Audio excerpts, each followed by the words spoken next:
Història de Xixona al balcó. La tornada de l'agrupació musical La Independiente en 1928. La situació de la banda de música a començaments de la dècada de 1920 era un poc caòtica i deficitària. Després de l'intent de buscar el recolzament de la Sociedad de Socorros Mutuos del Trabajo en 1924, la passió musical es va acabar. Va ser l'Ajuntament qui, el 23 de novembre de 1926, va decidir formar una banda municipal que anava a ser dirigida per Germán Sanchís Morell. Este intent de fer una banda de música dirigida des de l'autoritat local va fracassar completament. En maig de 1928, de la mà de José López Fajardo i Desiderio Mira Garrigós, va tornar l'agrupació musical La Independiente.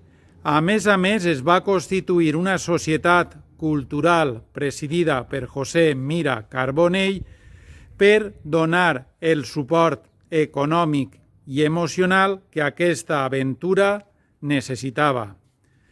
Les dues primeres actuacions es van produir en juliol, en dos novillades, una celebrada el 25 de juliol, dia de Sant Jaume, i una altra el diumenge següent, el 29 de juliol.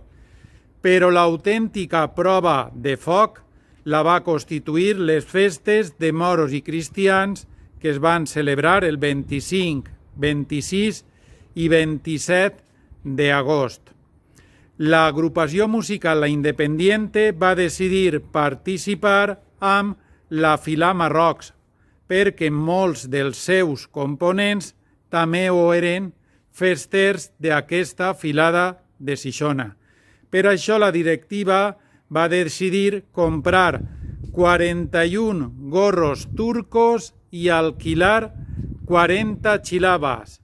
La banda va participar amb l'estrena de l'obra Jack, que era una marxa àrabe composada per José López Fajardo i, a més, era l'abreviatura del nom del seu fill, José i Alberto, i del de la seva dona, Clotilde. L'èxit aconseguit per la banda va ser acaparador. I això és tot. Si vols saber-ne més, busca en Facebook la pàgina Cronista Xixona.